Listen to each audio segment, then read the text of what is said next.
मेरी आंखों में देखो, तुम भाग रहे हो। तुम्हें लगता है रुकना मतलब हारना है। लगातार काम करने के नाम पर तुम रोज नई चीजें शुरू कर रहे हो। आज ये काम, कल वो प्रोजेक्ट, परसों एक नया लक्ष्य। पर क्या तुमने कभी पीछे मुड़कर देखा है? जो तुमने कल शुरू किया था, क्या वो आज स्थिर है? नहीं। तुम्हारी इमारत में ऊंचाई तो बहुत है, लेकिन नींव गायब है।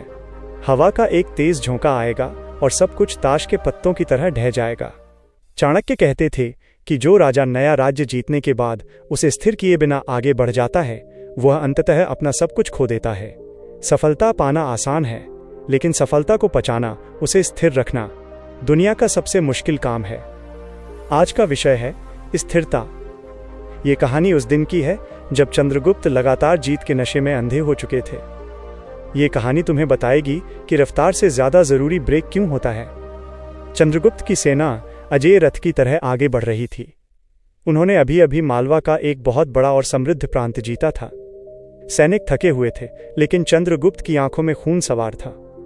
जीत का नशा सबसे खतरनाक नशा होता है। मालवा पर कब्जा किए अभी 2 दिन भी नहीं हुए थे। वहां की जनता अभी डरी हुई थी। विद्रोही अभी भी जंगलों में छिपे थे। लेकिन चंद्रगुप्त ने अपने सेनापतियों को बुलाया और अपना नक्शा खोल दिया। उन्होंने आदेश दिया कि कल सुबह हम दक्षिण की ओर कूच करेंगे। अगला राज्य जीतना है। सेनापतियों की हिम्मत नहीं हुई कि वे कुछ कहें। वे सिर झुकाकर चले गए। चाणक्य वहीं बैठे थे। वे चुपचाप एक मोमबत्ती की लौ को देख रहे थे। चंद्रगुप्त ने कहा कि आचार्य, हम रुक क्यों रहे हैं? लोहा गर्म है, वार करना चाहिए। मैं पूरे भारत को एक ही साल में जीत लूंगा। चाणक्य ने शांत स्वर में कहा कि शाम को तुम्हारी जीत का जश्न है। मैंने तुम्हारे लिए एक विशेष विजय मंडप बनवाया है। पहले वहां चलते हैं। शाम हुई। मालवा के मैदान में एक बहुत ही भव्य और विशाल मंडप खड़ा था। उसकी छत बहुत भारी थी, जिस पर सोने और चांदी के बड़े बड़े कलश रखे थे।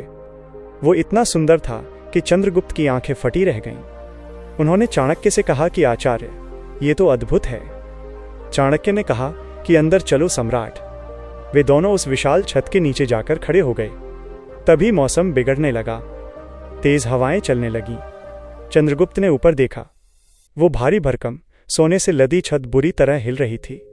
अचानक मंडप का एक खंभा चरमराया। चंद्रगुप्त घबरा गए। उन्होंने ध्यान से देखा तो उनके होश उड़ गए। इतनी भारी और कीमती छत को रोकने के लिए जो खंभे लगाए गए थे, वे जमीन में गड़े ही नहीं थे। वे बस मिट्टी के ऊपर ऐसे ही टिका दिए गए थे। उनकी कोई नींव नहीं थी। चाणक्य ने जानबूझकर ऐसा मंडप बनवाया था। हवा का एक और तेज झोंका आया। चाणक्य ने चंद्रगुप्त का हाथ पकड़ा और उन्हें झटके से बाहर खींच लिया। अगले ही सेकंड एक कान फाड़ देने वाली आवाज हुई। वो भव्य विजय मंडप, वो सोने की छत, सब कुछ धड़ाम से जमीन पर गिर पड़ा। जो चीज कुछ पल पहले सम्राट का गुरूर थी, वो अब मिट्टी में सना हुआ कचरा बन चुकी थी। चंद्रगुप्त कांप रहे थे। अगर चाणक्य उन्हें नहीं खींचते तो वे उसी छत के नीचे दबकर मर चुके होते। चाणक्य ने उस मलबे की तरफ इशारा किया और अपनी कड़कती आवाज में कहा, देखो इसे। यही है तुम्हारा भविष्य चंद्रगुप्त। तुम ऊपर बहुत भारी छत बना रहे हो। तुम एक के बाद एक राज्य जीत रहे हो, लेकिन तुम्हारी नींव कहाँ है? मालवा तुमने जीत लिया, लेकिन क्या वहां के लोग तुम्हारे साथ हैं? क्या वहां की न्याय व्यवस्था लागू हो गई?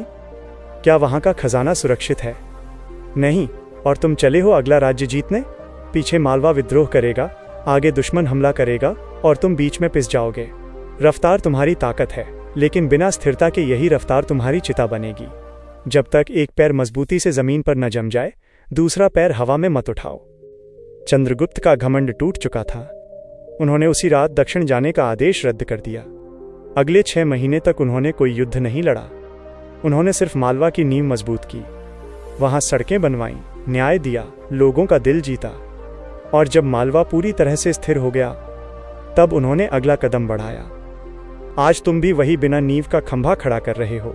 एक काम अभी पूरा सीखा नहीं कि दूसरी किताब खरीद लाए हो। चाणक्य नीति से स्थिरता के 3 कड़वे नियम सीखो।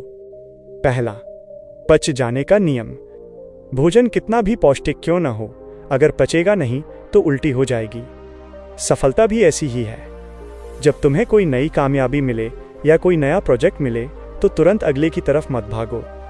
रुको, उसे हजम करो।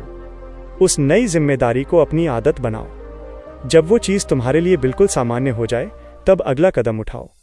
गहराई हमेशा चौड़ाई से ज़्यादा ज़रूरी है।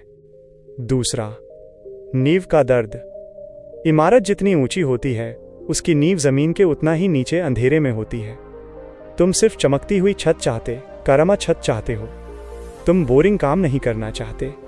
सिस्टम बनाना, अनुशासन में रहना, रोज एक ही काम को 100 बार करना, ये बोरिंग है। यही नींव है। अगर तुम बोरियत से भागोगे तो तुम्हारी सफलता हमेशा उस गिरे हुए मंडप की तरह क्षणिक होगी। तीसरा, ना कहने की ताकत। जब तुम थोड़ा सा आगे बढ़ते हो तो तुम्हें 100 नए अवसर दिखाई देते हैं। दिमाग कहता है कि सब कुछ कर लूं। यही सबसे बड़ी गलती होती है। स्थिरता का मतलब है उन 99 अवसरों को बेरहमी से ना कहना, ताकि तुम उस एक काम को पूरी तरह से मजबूत कर सको। चंद्रगुप्त ने आगे बढ़ने को ना कहा था, इसलिए वे भारत के सम्राट बन पाए। मेरी आंखों में देखो, तुम बहुत तेज दौड़ रहे हो, लेकिन गलत दिशा में तेज दौड़ने से तुम सिर्फ अपनी बर्बादी के करीब पहुंच रहे हो। एक गहरी सांस लो, रुको, देखो कि तुम्हारी जिंदगी के किन हिस्सों में नींव कमजोर है। पहले उन्हें पक्का करो।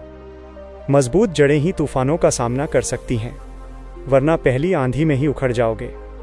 जाओ और अपनी नींव को मजबूत करो।